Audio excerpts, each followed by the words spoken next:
Hey everybody, Kevin here with Pursuing Pixels, and welcome back to another edition of Save It for the Cast, and you know the drill by now. This week we're a little short-handed with no John in the house, but that never stops Randall and I from chit-chatting about a bunch of video game nonsense or goodies.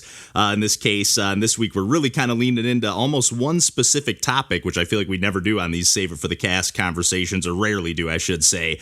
We do veer off into a couple separate things, but we mostly talk about Super Mario Bros. 2 and a little bit of Lost Levels, but particularly like the US version of Super Mario Bros. 2, and then a little Doki Doki Panic, kind of spawned off of digging out my old notebook, or a new notebook I should say, but an old notebook that I intended to use for the podcast and just kind of never filled in, and I guess I transferred over to a different notebook, but yeah, we started a fresh notebook. I think that came up at the very beginning of the podcast episode proper last time. So, yeah, like I said, we dig into a bunch of Super Mario Bros. 2 and Doki Doki Panic and kind of talking about, like, would that game be a classic today, or more of a classic, or a little bit less of like a forgotten, side Mario game that's like not official. I don't know. I feel like that game just gets like a little bit less love than it deserves, because it is a really cool game on the NES that I do think would be like a hidden gem classic. But yeah, we get into that on the conversation coming up here. And then we do talk a little bit of like Nintendo Power at the very end, and gaming magazines and demo discs, a little like, PlayStation versus N64, especially in that era of the demo disc and everything. So yeah, we dig into a little bit of stuff, but yeah, mostly a little bit of Mario 2 talk coming up here. But as always, I got to talk about some of the stuff that I've been playing as well here. And just over this past weekend, I had DJ from the early days of the podcast in town. So we dug into a few things. I'll just kind of touch on some of these briefly. And I know I've talked about at least some of these on the podcast in the past, possibly even with DJ. Wizard of Legend is one of the games that I know we talked about way back in the early days of the podcast. It's like a top-down roguelike. I kind of remembered it being more of a twin stick shooter, but it's not. It's more of like just kind of like a top-down action RPG where you can swap out. We went into this in greater detail in the past, and I won't go. I won't labor on about all the mechanics here, but basically you can swap between 4 different spells that you can equip your wizard with, and you can unlock more on your and on a given run. It's a roguelike, true roguelike progression. I kind of remembered it being more like you beat one biome and then you move on to the next, and kind of save your progress, almost more of like a roguelite.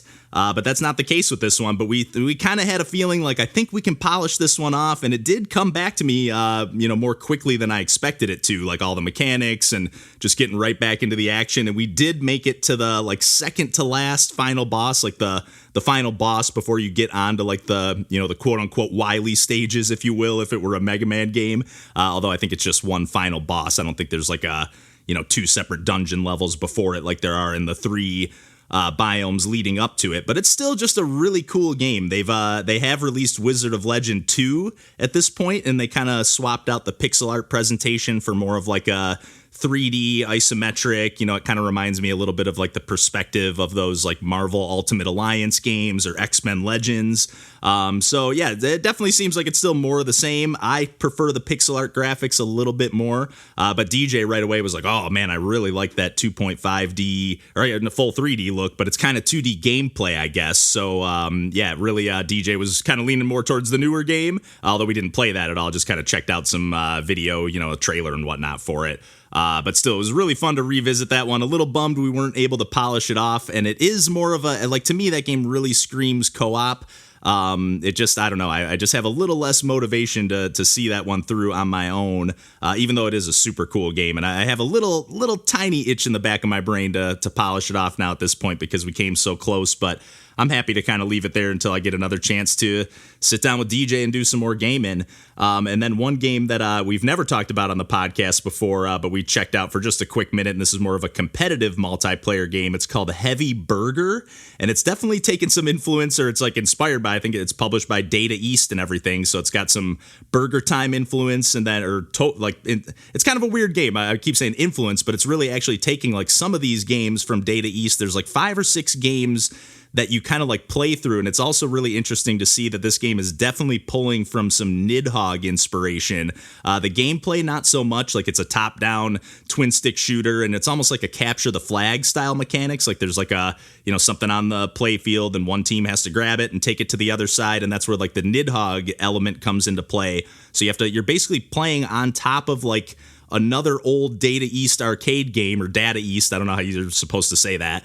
But basically, like, it'll be a little chaotic and almost like a little bit disorienting, because like the graphic styles will be so different, because you're playing as this like top down like chef twin stick shooter character, but then you'll be playing on like bad dudes or like some kind of like army commando situation, and you'll have to kind of dodge all the obstacles, and the game will basically be playing itself in the background. It's almost like there's like a track screen like going on in the background from the arcade cabinet, and you have to dodge all the projectiles and whatnot from the game itself.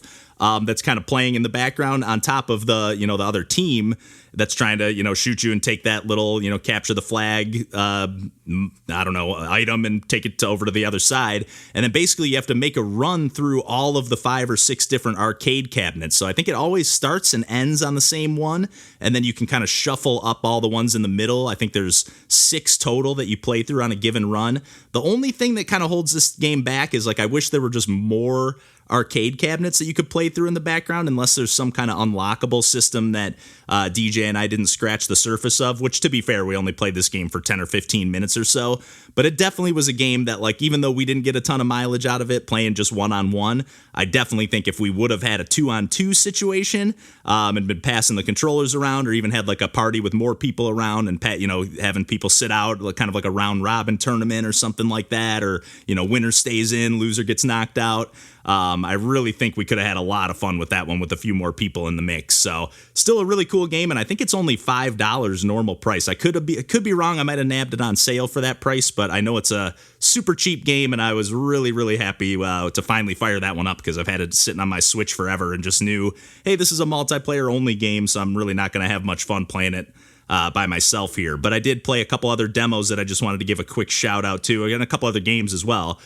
So yeah, I'll just get rolling into those here. And the first one I want to give a quick shout out to is this game called LOK, and it's just spelled LOK. I played this demo on the Nintendo Switch, and this is just like a really cool, stylish brain teaser puzzle kind of game, and I wasn't 100% sure how it would play on the Switch, because it's very much like a top-down grid base. Like, it looked like a game that would just play very well with like a mouse, cursor controls or touchscreen controls, which I guess you could do on the Switch as well. I didn't try that, so I can't say for certain, but I played it with the gamepad and it played just fine.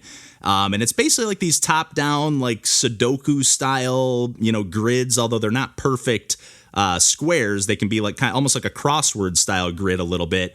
And then you're basically at the start of the game, you're looking to spell the word lock within the grid. So LOK, and there's just a bunch of those 3 letters kind of scattered throughout the grid, along with some blank spaces as well. So the way it works is every time you're able to fill in the 3 letters LOK in, sequential, in order, it gives you the ability to then fill in one blank tile, or even a tile that might have a letter in it. And the reason that you would want to fill in a tile that has a letter in it already is because there might be a section where it's like LLOK, or maybe, let me phrase that better, because obviously you could still spell that, but or let's say I used one of the L's, for example, that first L going vertically to spell lock, up and down. So now I can't use that tile again, but I'm able to basically cross over any tile that I've already filled in. So I might even want to fill in a letter that looks like it might be able to be used to spell that word lock.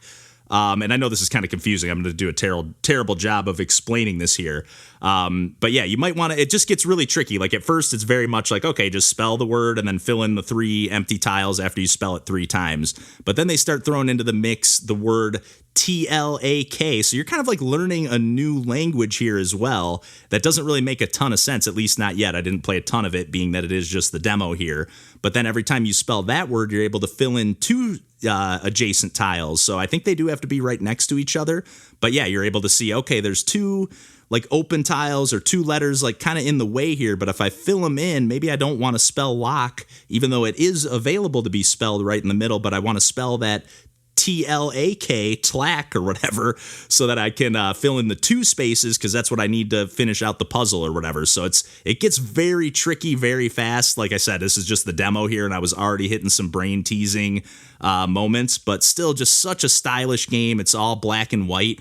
And it appears to be like hand-drawn or digitally drawn or something, but it's just got a really nice, slick style that I was a little bit worried about how it would play with a gamepad, and it plays just fine. So I know I said that already, but yeah, I was really, really happy to see that, and I definitely think I'll be scooping this one up at some point to play on the Switch, because it was just a lot of fun and just super clever, I thought.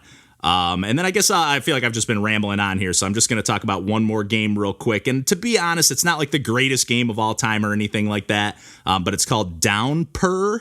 And you play as like this cat character. And the only reason I really want to give a shout out to this game, and you play as this like cat wizard character, I should say, is because it's yet another game that just really feels like it's pulling from that Caro Blaster inspiration, even down to like the pixel art and the aesthetics and everything, but just the run and gun nature of the gameplay, and just the level based gameplay. I was thinking it was more of like a Metroidvania mini, exploration kind of situation, but it is just like, rip through this level, beat the boss, and move on to the next one. You are getting some upgrades along the way to your weapons that you can purchase in the shop, so you have a little bit of customization when it comes to that, which Caro Blaster had as well. And yeah, just the way I say this all the time, but any game where it's like a run and gun, and then when you're holding down the fire button, you're able to like backpedal in the opposite direction, but keep firing forward. Like, I don't know what it is about that mechanic, but I just really, really love it. And, or even like if I'm firing, like I can hold down up and start firing and then keep walking, to the right or left and shoot enemies that are above me on like, platforms that you can jump up through or something like that. It's just, I don't know what it is about that mechanic that it just like, it almost makes the gameplay more simplistic, but it can lead to some more strategic, battles, and you can really kind of focus your fire on the boss while really kind of, focusing on dodging the attacks or different projectiles. And yeah, this game, like I said, it's not like the greatest game of all time or anything like that, but it just seemed like it was like the perfect pitch of difficulty, like kind of on the easier side, which tends to be what I'm leaning towards these days. Again, I only played the first level or 2 here, to be fair, so maybe it does ramp up as the game goes on. But yeah, I've just another fun game that I'm looking forward to ripping through here. That seems like it's going to be like a nice leisurely, but charming and fun, run and gun adventure. So yeah, I've just been really kind of leaning towards these games that don't, have the highest level of difficulty, or if I'm leaning towards difficulty, it's something more like LOK, where I'm able to kind of just casually, kick back on the couch and play the game, without getting without getting the controller all sweaty and everything, and just kind of, I guess get my brain all sweaty while I'm trying to solve the puzzles. But yeah, I think I've done more than enough rambling here at this point, and I'll kick it over to Randall and I for, like I said, mostly some Super Mario Brothers 2 talk and lost levels, a little video game magazine action at the end. But yeah, like I said, I'll kick it over to the two of us for some more chit chat here. And until next week, we will catch you then, and take care.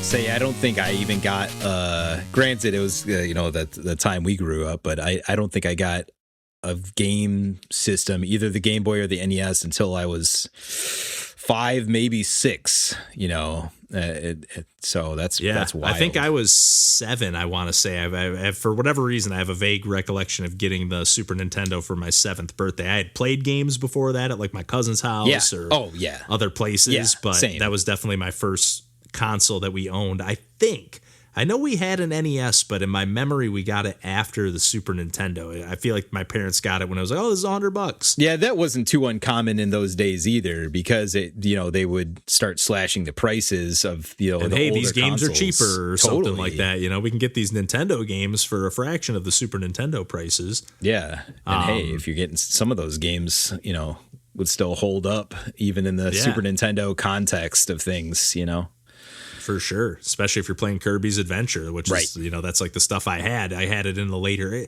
So yeah, I definitely had to, because I never had like the original Mario Brothers or anything. The oldest one I had was Mario 2, And then I had Mario 3 and Kirby's Adventure, but I never had like the original Zelda. I never had a lot of those like older games until later on in life. I scooped them up, but I got those, from Gibraltar Trade Center as a kid or whatever, like super used was how I got a lot of that oldest NES stuff. Like, but the same deal, I think, recollection was that besides the fact that, one of those NESs that I got, because I had one at each parent's house, one of them definitely came with the Mario Duck Hunt combo pack or whatever, but that was long after Mario Brothers had been out for years and years already by that point. And, the new one, more or less, at least within a year or two, from what I can remember of like, I'm pointing it out on the shelf and I want this, was like Super Mario Brothers 2, I want to say. And then like 3, not too long after that. Definitely remember playing a lot of 2. Yeah, I played quite a bit of that days as well and never got very far. Yeah, I didn't do too bad, but yeah, I definitely never got anywhere close to beating that game. I did beat it later on in life, but yeah, never beat it. I want to try to go back to that. It's so unique, Yeah, it's cool. Actually, it's funny that you say that because I have in this notebook here, I had like some notes from like the early days of the podcast, or I just wrote down like Nintendo games and stuff, and for whatever reason, I have this like note in here that says like, it says Super Mario Brothers 2, and I wrote a like extra thing that says, if this game were released in America as a localized version of Doki Doki Panic, would it be an NES classic? And I think it would be. I actually think it would be. I think people like if it didn't. I think it still is anyways. But like, I think if that game was just like its own thing and not tied to Mario, I think it would be remembered even more fondly, in my opinion. It would be, but it would be more on that tier of like Shatterhand or Kabuki, Vice Project Quantum Doom. Fighter, yes, like this game that nobody knows about, but is great. Yeah, that people are making right. YouTube videos about. Like a lot of people didn't play this one back then, but it's a hidden gem. Like. Yeah, a Racket Boy game. Yes, it would be that for sure. Totally, because the core game is good. It's quite. It's a great game. It's a great game, and it would almost make more sense if it wasn't Mario. You wouldn't be like prone to like expecting certain things, Although that got us playable Princess Peach, which is hella cool, Yeah, she was the best. She was easily my favorite character to play as in that game. Yep. Although I never minded being Luigi, who could jump a little bit higher, even though it was floaty. He was a little floaty and a little slippery. I didn't love Luigi. I got used to it. It was still like, even though it was slippery, it was like very consistent. Like it still felt kind of precise in its own weird way to me. But you can get the hang of it for sure. Game. So you can get the hang of it. I never got great, and Toad was definitely last resort. Yeah, same. Absolute last resort. Apparently his skill is that he's like the fastest at like digging. So in those sand levels, or like digging or like picking up stuff. You're right. So like in those sand levels, you can like zip through them a little quicker if you're just like digging down to the bottom by block. Yeah. I like that game. Me too. I really like that game. It is. It's so unique. It's just like it was not afraid to be its own thing. And I'm glad that Nintendo didn't change that many things about it besides the main character sprites or whatever. Same here. Yeah. They let it be kind of weird. And because it works. It's a dream. So yes, we can just make it. It doesn't have to be consistent with anything. Yes, exactly. No, that's true. Yeah. No, I want to go back to it now. I think Fiona would probably be into seeing that game too. It's pretty colorful and stuff. It is, yeah. It's real bright and music. Colorful. Yeah. Yeah, it's fun. Yeah, the music is great in that game, actually. Boom, boom, boom, boom. That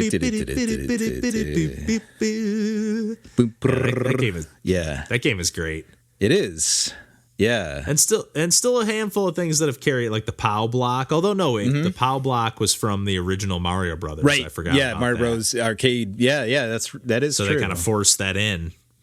I didn't think, but I love the stuff like going into like the potions, like throwing the potion, going into the door, just like the mysteriousness. Like all of a sudden you like Night World version, like going on. It's like, you're picking up turnips most of the game, and then all of a sudden you go to pick one up, and it just turns into a rocket ship, and you blast off into the rocket the clouds. Ship you're like, amazing. How cool is this? Like all these little surprises that around every corner that just kept that game feeling exciting. And only if you drop the chemical beaker in like the very certain part of that level could you see that stuff or uncover it. And then that just leads to experimentation or like talking to your friends about, if you do this or this, like check this out. Carry it all the way to the end of this stage. And if you throw it there, you can get a 1-up or one of those mushroom things or whatever. Yeah. Yeah, God, the rocket ship. I remember just being so psyched about that when I've found that the first or second time. Like, oh my God. Yeah, that game is cool. Yeah. Underrated. As both a Mario game and an NES game, it is underrated, I think. I agree. A little bit. Yeah. Or it just I don't even want to say underrated maybe, but like it just has this like, it's like tarnished in some way because it's just this like, it's this like knockoff Mario game. But it's like no, derivative. It's actually a great game. It is. That's nothing like the other Mario games. And it's kind of a great game in its own right. And it's cool that it's a different thing for Mario, even though it's just a reskin of another game. But especially, when we did get Super Mario Brothers 3, you can't even hold it against it. Like, we didn't get another like traditional platformer Mario because this thing is like, no, we got Mario 3, and then we got Mario World like not that long after that on the next platform. So I think we're okay there too. And I'm glad we didn't get lost. I mean, I'm glad we got it in some way, shape, or form just to have it for the historical, element of it. But like, I couldn't care less to play that terrible game. Man. Fuck that game. It's terrible. Awful game.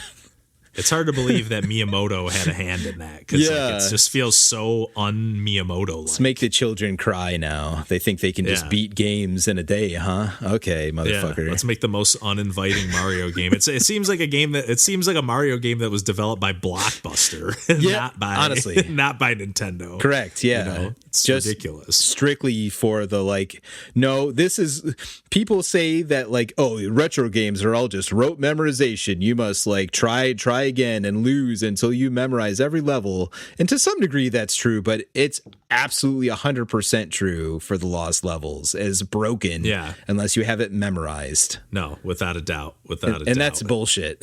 I'm not touching that. That's not fun. No. And it's not fun to just try, especially when there's it's not like you're memorizing it like a shoot 'em up. You can kind of memorize it and learn by trial and error. And that feels stuff good. Like that. And that feels better. But when it's just I got to keep, there's this bottomless pit and I just have to jump everywhere until I find the random invisible block tile that then I have to land on perfectly and do a super perfect jump and land on another Koopa that's flying that might, for whatever reason, just the code will glitch and they're up higher than they should be and I don't land on them even though I'd executed it perfectly. You're just fuck this. Also, there's wind randomly in some of these levels. Yeah. And but it's not visually communicated to you. Yeah, no leaves blowing or anything like that. Yeah. You just can feel the momentum picking up. Yeah, I totally forgot about that. I kind of hate wind mechanics like that in games in general. Yeah.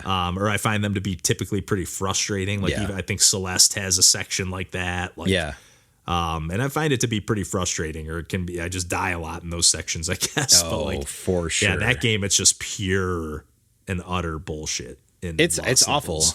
It's just a bad time. I don't want anything to do with it. Yeah, that game blows. It's bad. I'm glad we didn't get it. Yeah, seriously. It worked out. Thank you, Doki Doki Panic, for existing. Yeah. I know. For real.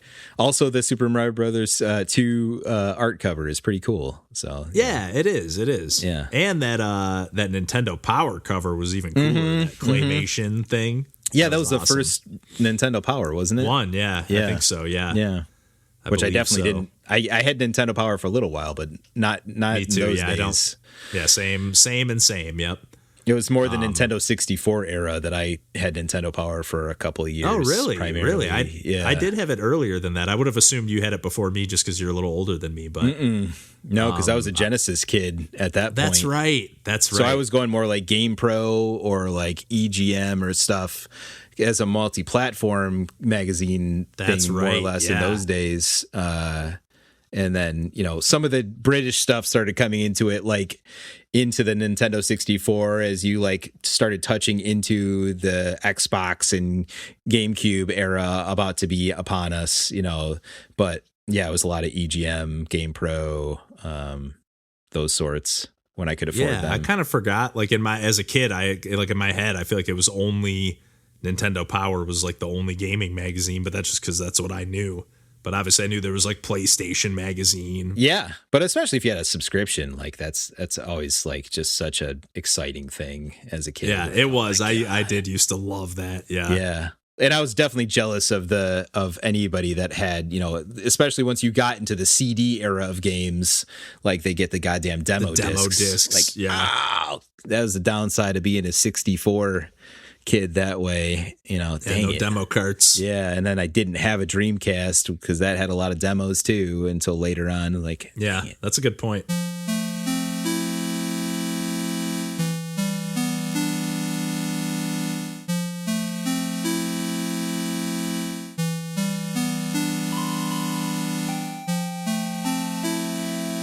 Oh, that's hilarious. That's not at all what I pictured, because it looked like you were like glancing down looking at like a box full of stuff, and I was not picturing a full like room area full of controllers and cables. Yes, tons of cables and two bags, like two full reinforced like grocery paper bags full of just cables I just like have bought or collected for my random whims of how I'm gonna now set up the retro setup, or we like put the TV over here and like I need a longer HDMI cable for this one. I need a shorter HDMI cable for this because I don't want too much cord. I needed this newer version. Of course, I don't want to make sure I'm limited in the bandwidth of this. Even though the older one was probably fine. So right.